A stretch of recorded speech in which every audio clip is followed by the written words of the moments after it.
If you're sick of your scores going in the wrong direction, and if you're sick of seeing your golf ball not go as far, then today on this video here on Get Good at Golf, we are talking about how you can compress the ball, you can hit the ball further, you can hit the ball straighter, and hopefully hit a few more greens. After all we want to do is hit a few more greens per round, and we know we can get your scores going in the right direction.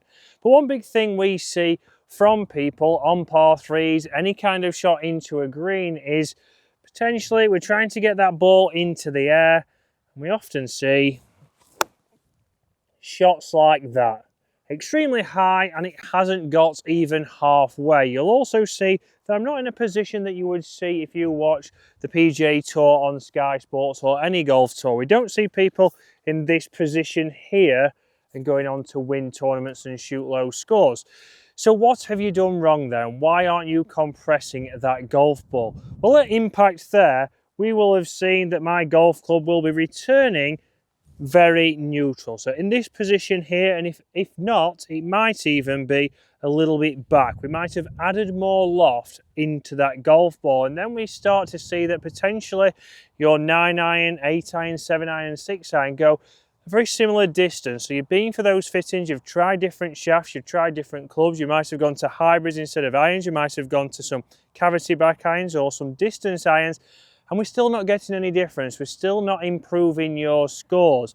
Well, we want to get you compressing the golf ball, but how do we get there? So we will know that we need to have that correct sequence. So we know that, okay, we want to get the club taken away, building into your backswing. Then from there, we get that lower body moving. And if I rotate nicely, we're going to get into this position here, which is great. We can do that in slow motion. We can all stand there and we can get into that perfect position at impact, but we need something that you can do that is maybe a drill, something that's going to help you get into the right setup. And you'll see by the thumbnail on this video, and why you may have clicked on this, is because we want to get you setting up with that club face closed. So you might think straight away there, why would I have that club face closed? How is that going to help me? Because instantly there, that's going to see me hit that golf ball left. That should see me hit either a straight pull onto the wrong hole there, or maybe get that hooking left. And we don't want to do that. But what it's encouraging us to do is for you to get a feel of those hands have to be forwards, because if I get my hands now forwards, you will see that will instantly square up that face. That will get that loft and that club face pointing to where we want it to. It'll be de-lofting that club instead of adding loft that we saw before, and then that ball is going to come out lower. It's going to go a little bit further. It's going to go potentially a little bit straighter because we'll have more control of that club face. If my club is here, we have a little less chance of that twisting, whereas here we often see that it could be there or it could be open, and we could even hit the dreaded part of that golf club. So we want to think, right, I'm going to get into this setup, and just to start with, all I'm going to do is hit shorter shots here. So I'm going to try and work on my start line, get it starting at that flag here on this par 3. So I'm going to come in, have a neutral grip, close that club face, take it with a neutral grip, and just try to get my hands now working forwards. And you can see straight away there, straight towards that flag.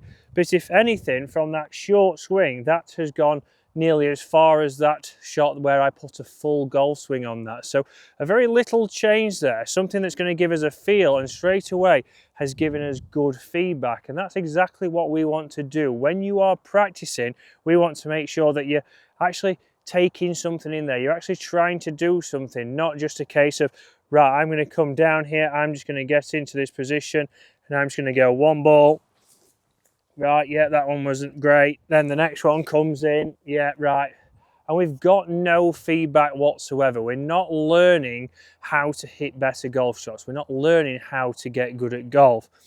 So let's come in again now, and I want to build this up. So I'm going to build this up to then hitting full shots here.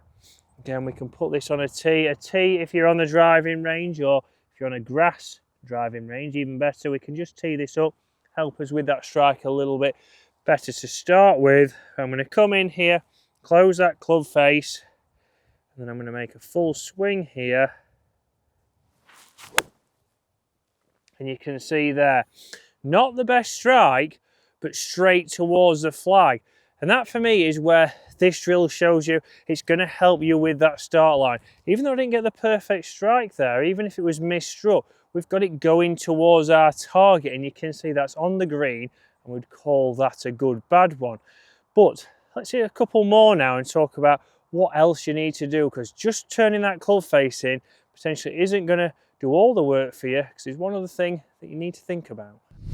So a couple more things to think about, and what we need to think about is we've talked about sequence and we've talked about the position, what we got into after that first shot. Where did we end up? Well, we saw that I hit that shot, my weight was back, and I was very much in this position here. And a lot of people will say, okay, well, I've turned through to my target, my chest is pointing where I want it to go, but the ball's simply not got there.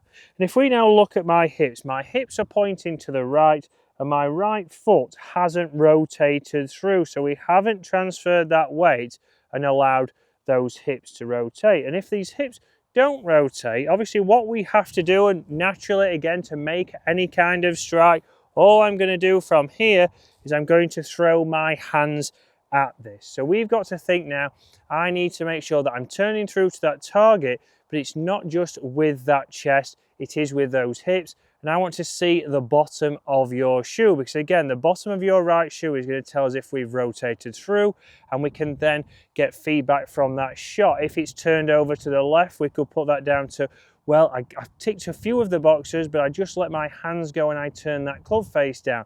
If we hit it out to the right, we could say we potentially left the loft on there, and that's why we went out to the right. So we can fix this, we can sort this out by doing just a few things. So you'll see a change of scenery there, but just a few things we can do to obviously get that feedback. So if I hit this shot now into this hole here, 140 yards, and my focus straight away here is going to be getting to that finish position. So close that face down, I've got a neutral grip, and then from there